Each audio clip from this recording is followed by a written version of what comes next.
नया चैप्टर शुरू करते हैं। डेफिनेट इंटीग्रेशन बहुत इंपॉर्टेंट चैप्टर है।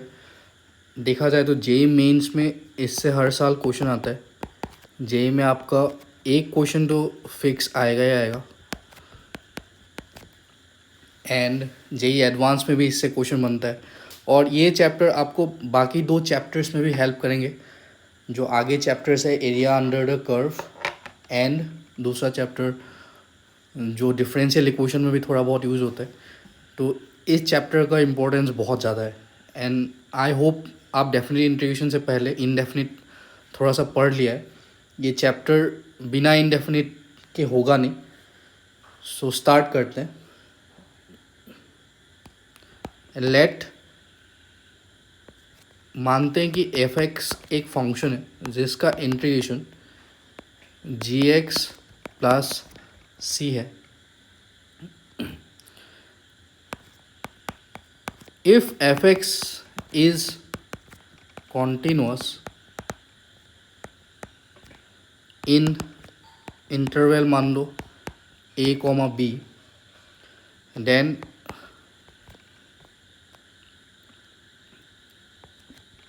a to b fx dx is called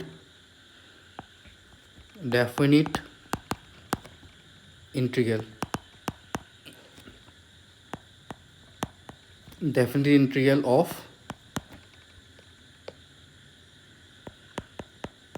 fx between the limit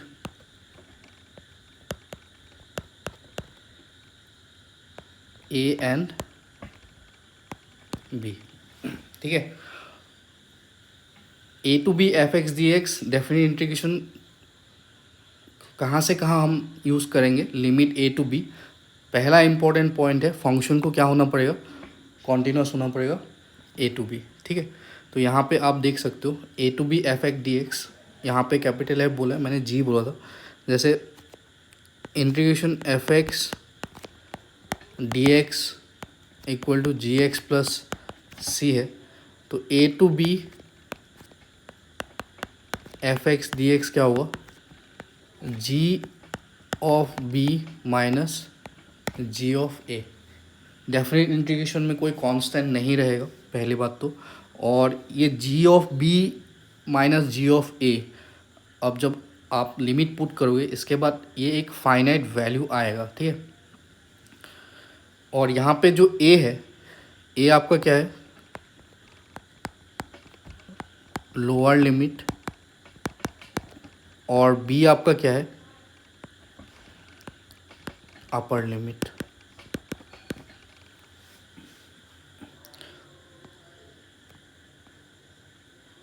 ठीक। तो होप आप लोग सारा चीज़ें नोट डाउन कर लेना। एक सिंपल सा क्वेश्चन देखते हैं। क्वेश्चन बोला है 2 से 3 एक्स स्क्वायर डी एक्स का इंटीग्रेट करना है आपको, डेफिनेट इंटीग्रेशन फाइंड करना है। ठीक है। पहली बात तो हमें एक्स स्क्वायर का इंटीग्रेशन पता है क्या है?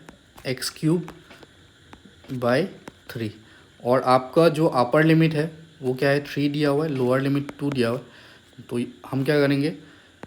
3 cube divided by 3 minus 2 cube divided by 3। Basically ये 27/3 minus 8/3, and answer will be 19/3।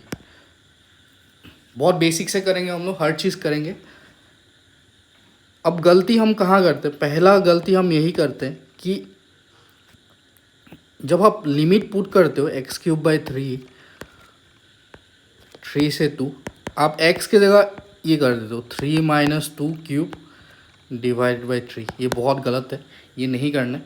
आपको इंटीग्रेशन निकालना है, उसके बाद अपर लिमिट पुट करके फंक्शन में फिर लोअर लिमिट आप पुट करोगे और सेपरेट कर दोगे। ठीक है, गुड। और एक क्वेश्चन देखते हैं, इजी क्वेश्चन। 0 से 1 D x upon 1 plus x square, ये किसका इंटीग्रेशन होता है? ये होता है tan inverse x, upper limit 1 है, लोअर लिमिट 0। तो tan inverse 1 minus tan inverse zero. Ten inverse one का वैल्यू कितना होता है? पाई बाय फोर। 45 डिग्री में हमें वन मिलेगा और टेन ज़ीरो क्या होता है? ज़ीरो ही होता है। तो आंसर क्या होगा? पाई बाय फोर। जैसे कि और भी क्वेश्चन हम कर सकते हैं। इंटीग्रेशन ज़ीरो से वन ई पावर एक्स डी एक्स। ई पावर एक्स का इंटीग्रेशन ई पावर एक्स ही होता है और अपर लिमिट हम वन पुट करेंगे तो ई पावर वन माइनस ई पावर ज़ीरो, ये होगा ई माइनस वन। अब जितना भी क्वेश्चन किया हमने, जो जो इंटरवल लिया है, जो भी अपर लिमिट लोअर लिमिट लिया है, इसमें फंक्शन हमेशा क्या होगा? कॉन्टीन्यूअस ही होगा। ठीक, जैसे और भी क्वेश्चन हम देख सकते हैं। पाई बाय फोर से लेके पाई बाय थ्री में साइन एक्स डी एक्स, ये फाइन करना है आपको। अब साइन एक्स का इंटीग्रेशन क्या होता है? Minus cos x. आपको लिमिट पुट करना है, lower limit pi by four से पाई बाय थ्री, और माइनस आप बाहर रख दो तो यहाँ पे क्या हो गया? Cos pi by three minus cos pi by four. ठीक है, तो कॉस पाई बाय थ्री का वैल्यू होता है आपका one by root two. One by root two नहीं, वन बाई टू 60 डिग्री। एंड कॉस 45 में होता है वन बाय रूट टू। इसको आप सिंप्लीफाई कर लोगे तो आपको आंसर मिल जाएगा। बहुत सिंपल क्वेश्चन है। और एक सिंपल क्वेश्चन करते हैं। कॉस एक्स का इंटीग्रेशन क्या होता है? Sine x. अब कॉस टू एक्स है तो इसका इंटीग्रेशन क्या होगा? Sign to x divided by two. आपको ज़ीरो से पाई बाय टू पे वैल्यू लेना है। अब साइन टू इंटू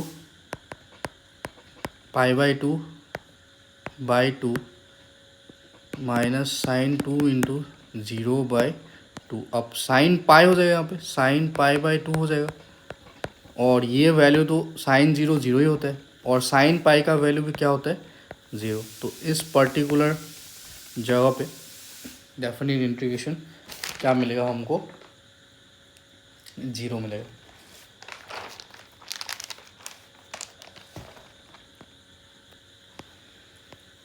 नेक्स्ट एक सिंपल सा ऑब्जेक्टिव क्वेश्चन है, इसको ट्राई करते हैं। इंटीग्रेशन वन से रूट थ्री पे दिया हुआ है d x upon one plus x square. ये भी बहुत सिंपल है। इंटीग्रेशन वन से root three d x upon one plus x square, ये होगा आपका टेन इनवर्स एक्स, और टेन इनवर्स एक्स यहाँ पे वन और यहाँ पे कितना दिया हुआ है? Root three. अब हमें अपर लिमिट पुट करना है tan inverse root three minus tan inverse one. अब टेन इनवर्स रूट थ्री का वैल्यू क्या होता है? टेन इनवर्स रूट थ्री का वैल्यू होता है पाई बाय थ्री, और ये हो गया आपका पाई बाय फोर। इसको सिंप्लीफाई कर लेंगे तो एलसीएम थ्री इन फोर का एलसीएम क्या होगा? 12। तो four pi minus three pi, तो फाइनल आंसर क्या आ जाएगा? पाई बाय 12 आ जाएगा। ठीक, गुड, सेम।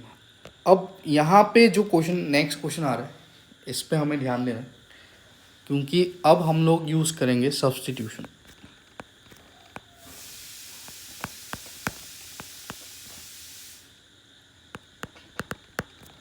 और जब भी सब्स्टिट्यूशन आप यूज़ करोगे, बहुत कुछ चीज़ों का हमें ध्यान देना है। पहला चीज़, जब भी आप सब्स्टिट्यूट करोगे लिमिट चेंज होगा। जो अपर लिमिट लोअर लिमिट है वो चेंज हो जाएगा। ठीक है, और भी कुछ चीज़ें हैं जो हम आगे लेक्चर्स में पढ़ेंगे, जो थोड़ा सा अभी के लिए पहला क्लास के लिए थोड़ा सा टफ हो जाएगा आपके लिए। नेक्स्ट क्लास में हम लोग डिस्कस करेंगे कि कहाँ कहाँ सब्स्टिट्यूशन यूज़ नहीं कर सकते हैं, वो सारा चीज़ हम डिस्कस करेंगे। जैसे इस क्वेश्चन में आपको दिखेगा कि अगर ये इनडेफिनिट इंटीग्रेशन होता x upon x square plus one D x. तो आप क्या करते, एक्स स्क्वायर प्लस वन को टी मान लेते, तो एक्स स्क्वायर का डिफरेंशिएशन क्या हुआ, 2x dx, और यहाँ पे क्या आ जाएगा dt। तो x dx का वैल्यू क्या होगा सर, dt/2 हो जाएगा। तो जो इंटीग्रेशन होगा ये होगा dt/2, और एक्स स्क्वायर प्लस वन का वैल्यू हमने t ऑलरेडी लिया है, तो ये हो गया 1/2 इंटीग्रेशन dt/t, जो कि 1/2 ln t प्लस सी होता है। बट अब इस क्वेश्चन में तो क्या दिया हुआ है हमें, 0 से 1 लिमिट दिया हुआ है, तो यहाँ पे हम 0 से 1 नेक्स्ट स्टेप में नहीं लिख पाएंगे, क्योंकि सब्स्टिट्यूशन हम जब भी करेंगे लिमिट क्या होगा, चेंज होगा। इस पे आपको बहुत ज़्यादा ध्यान देना है। अब हम ऐसे एक टेबल बनाएंगे, यहाँ पे हम लिखेंगे x, यहाँ पे हम लिखेंगे t। अब इसका लोअर लिमिट पहले लिखो, लोअर लिमिट 0 है, तो t अपना क्या है, एक्स स्क्वायर प्लस वन, तो x का वैल्यू जब 0 लोगे t का वैल्यू क्या हो जाएगा, 1 हो जाएगा। और जब x का वैल्यू 1 होगा तो t का वैल्यू क्या होगा, 1 स्क्वायर प्लस वन, जो 2 हो जाएगा। अब जो इसका लिमिट होगा ये 0 से 1 नहीं होगा, 1 से लेके कहाँ होगा, 2 होगा। इसमें भी आप 1 से लेके 2 पुट कर दो, तो लिमिट हो गया आपका 1 से लेके 2, फिर हाफ इंटू ये हो गया ln2 minus ln1। ln1 basically log है, लॉगरिथम है। लॉग जिसका बेस ई होता है उसको हम ln लिखते हैं। ये हो गया हाफ ln2, क्योंकि log 1 का वैल्यू क्या होता है, 0 होता है। ठीक, तो होप आप लोगों को समझ आ रहा है।